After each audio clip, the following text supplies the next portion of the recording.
Perkenalkan, nama saya Ariel Manuel Lutapea dengan NIM 230306042. Di sini saya akan menjelaskan metabolisme karbohidrat sebagai tugas mata kuliah biokimia. Metabolisme karbohidrat. Metabolisme karbohidrat adalah rangkaian proses biokimia yang mengubah karbohidrat menjadi energi dan molekul lain yang dibutuhkan oleh tubuh. Metabolisme ini terdiri dari dua komponen utama, yaitu katabolisme dan anabolisme, serta mencakup dua jenis respirasi, aerob dan anaerob. Katabolisme karbohidrat. Katabolisme adalah proses pemecahan molekul kompleks menjadi molekul yang lebih sederhana, menghasilkan energi yang dapat digunakan oleh sel. Anabolisme karbohidrat.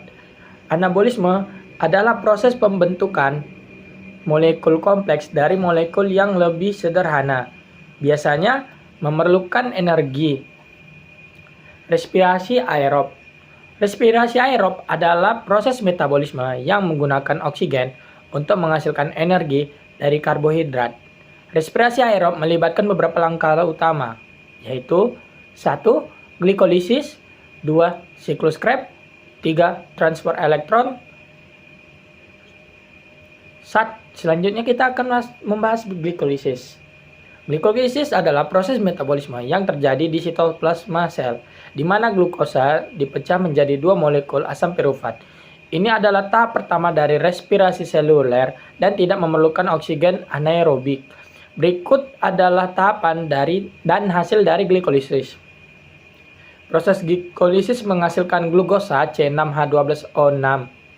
Molekul glukosa diaktifkan oleh penambahan 2 gus fosfat dari 2 molekul ATP, membentuk fruktosa 1,6-bisfosfat. Pembelahan fruktosa 1,6-bisfosfat, molekul fruktosa 1,6-bisfosfat dibelah menjadi 2 molekul 3 karbon yang dihidroksiaseton fosfat DHAP dan diseraldehida 3-fosfat G3P. Konversi DHAP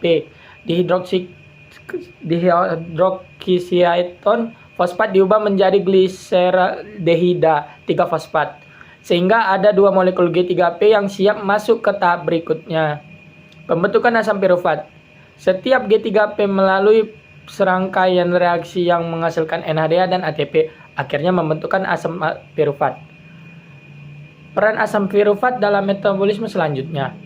Asam pirufat yang dihasilkan dari glikolisis kemudian mengalami dekarbosilasi oksidatif di dalam mitokondria untuk membentuk asetil koenzim A atau asetil CoA. Setelah glikolisis, asam pirufat diangkut ke dalam mitokondria dan mengalami dekarbosilasi oksidatif untuk membentuk asetil koenzim A atau asetil CoA melalui kompleks enzim pirufat dehidrogenase. Reaksi ini juga menghasilkan CO2 dan NADH. Reaksi dekarbosilasi oksidatif. Asam pirufat ditambah CoA ditambah NAD+ menjadi asetil CoA ditambah CO2 ditambah NADH. Asetil CoA yang dihasilkan akan memasuki siklus Krebs atau siklus asam sitrat di mitokondria. Dalam siklus ini, asetil CoA bergabung dengan oksaloasetat untuk membentuk sitrat dan melalui serangkaian reaksi yang menghasilkan ATP, NADH, FADH2, dan CO2. Yang kedua, siklus Krebs.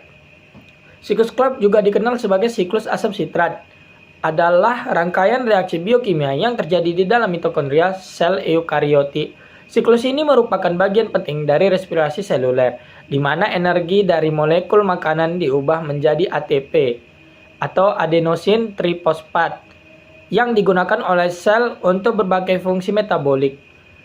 Asam pirufat yang dihasilkan dari glikolisis diubah menjadi asetil CoA melalui proses dekarbosilasi oksidatif. Proses ini melibatkan penghilangan satu molekul CO2 dari asam pirufat, sehingga terbentuk asetil CoA yang terdiri dari 2 karbon. Setelah terbentuknya asam sitrat, siklus Krebs melibatkan serangkaian reaksi di mana asam sitrat diubah kembali menjadi asam oksaloasetat. Reaksi-reaksi ini melibatkan beberapa langkah oksidasi dekarboksilasi dan pembentukan molekul-molekul antara seperti isositrat, aketoglutarat, suksinil CoA, suksinat, fumarat, dan malat. Pada setiap tahap, beberapa enzim berperan untuk memfasilitasi reaksi kimia tersebut. Hasil dari siklus Krebs. Setiap molekul asetil CoA yang masuk ke siklus Krebs akan menghasilkan satu ATP atau GTP yang kemudian dapat dikonversi menjadi ATP melalui fosforilasi tingkat substrat.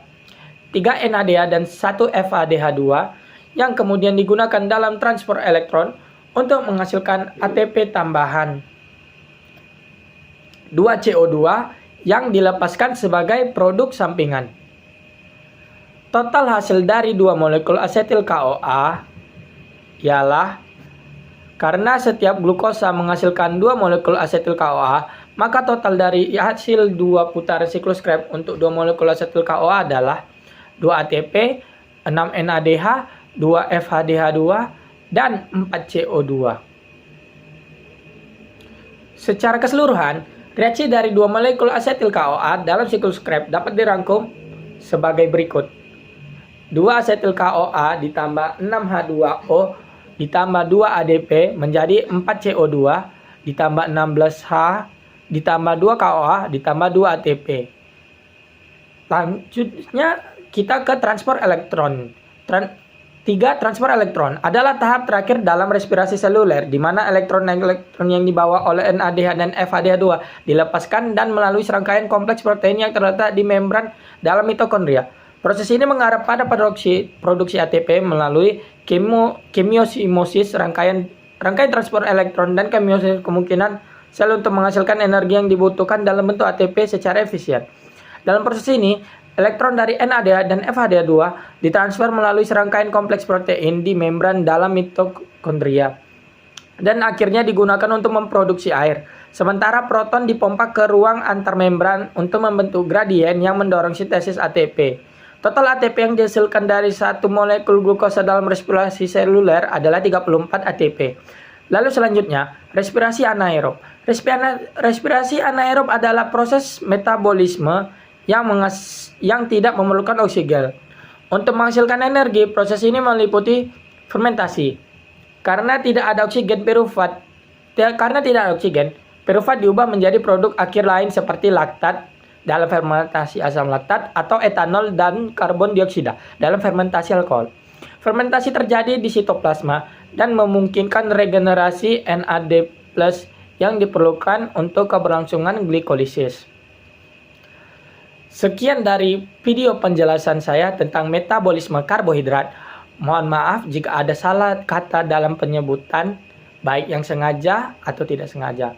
Atas waktunya, saya ucapkan terima kasih.